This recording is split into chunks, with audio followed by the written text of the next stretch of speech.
Magandang araw mga bata! Ngayong araw ay ating tatalakayin ang patungkol sa heograpiya at mga sinaunang kabilasnan.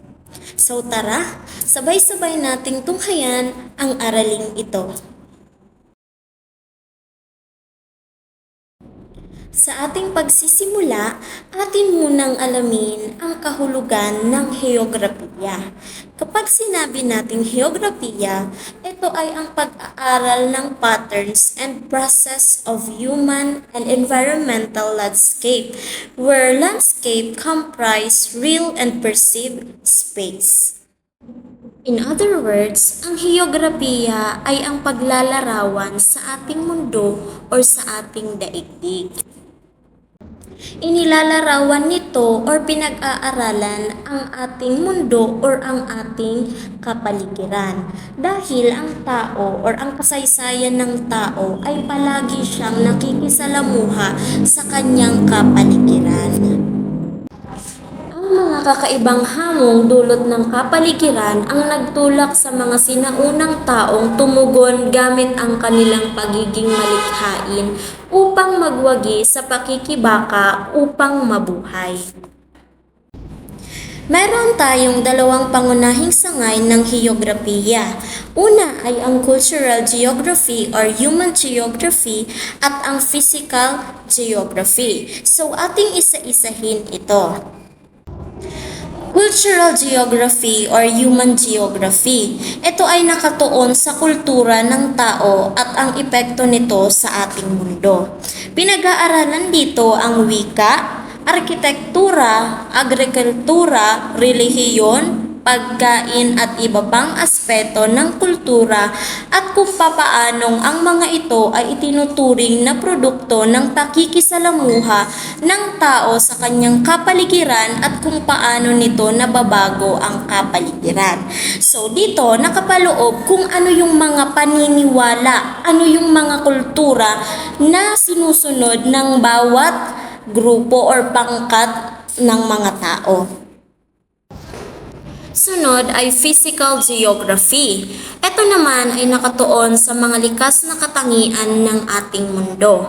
Pinag-aaralan dito ang mga anyong lupa at topografiya, ang mga anyong tubig, mga halaman at hayop at lahat ng parte ng atmosphere. Ito man ay biosphere, hydrosphere at lithosphere.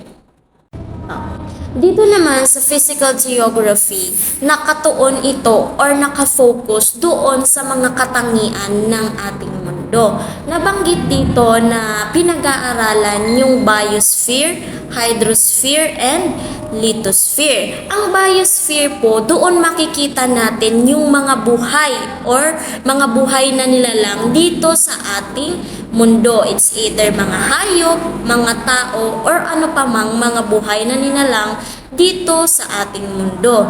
Sunod ay ang hydrosphere. Ito naman yung mga anyong tubig. Ito man ay kung nasa surface o kaya nasa ilalim ng ating lupa. At ang panghuli ay ang lithosphere. Ito naman ay matatagpuan natin sa pinakailalim ng ating mundo.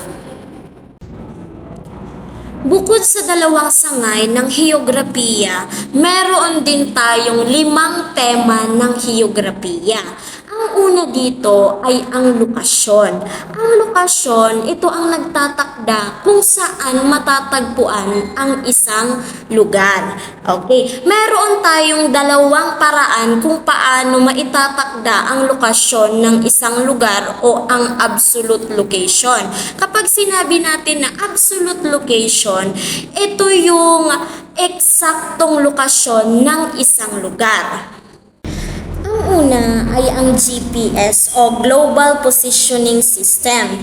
Isa itong navigational system na pinagsanib ang satellite at computer para malaman ang lapit o layo ng receiver sa mundo. Ang ikalawa naman ay ang paggamit ng line of longitude and latitude. Ang mga ito ay imaginary line na makikita natin sa ating mundo. Ayan, kung mapapansin ninyo sa itaas na parte ng larawan, makikita ninyo yung example ng GPS. Kumukonekta si receiver sa satellite para malaman kung nasaan or ano yung eksaktong lokasyon ng isang lugar. Ang nasa babang parte naman ay ang example ng ating latitude and longitude line. Kung mapapansin ninyo, mayroong pahigang kulay pulang linya. Ito yung tinatawag natin na latitude line. At ang color green naman na pataas na linya ay ang tinatawag natin na longitude. Ang ikalawang tema ng ating heograpiya ay ang lugar. Ito naman ay inilalarawan ng lugar ang mga katangiang pisikal at pangtao ng isang lokasyon. Okay, kung ang una ay naghahanap pa lang tayo ng lokasyon ng lugar, dito naman nakita na natin or kinakarakterize na natin yung isang lugar kung ano yung mga katangian niya. Ang pangatlo ay ang interaksyon ng tao at ng kapaligiran. Ito ang naglalarawan at nagsusuri kung paano nakikibagay ang tao sa kanyang kapaligiran at kung paano ang ganitong pakikibagay ay humantong sa pagbabago ng kapaligiran. Kung maaalala ninyo yung diniscuss natin nung nakaraan, meron doon nabanggit na survival of the fittest. Kung sino ang makakapag-adjust or makaka-adapt ng environment ay ang siyang mabubuhay doon sa lugar na yon. Dito rin, kung sino ang makakapag-interact ng maayos or makaka-fit doon sa environment, siya yung mabubuhay.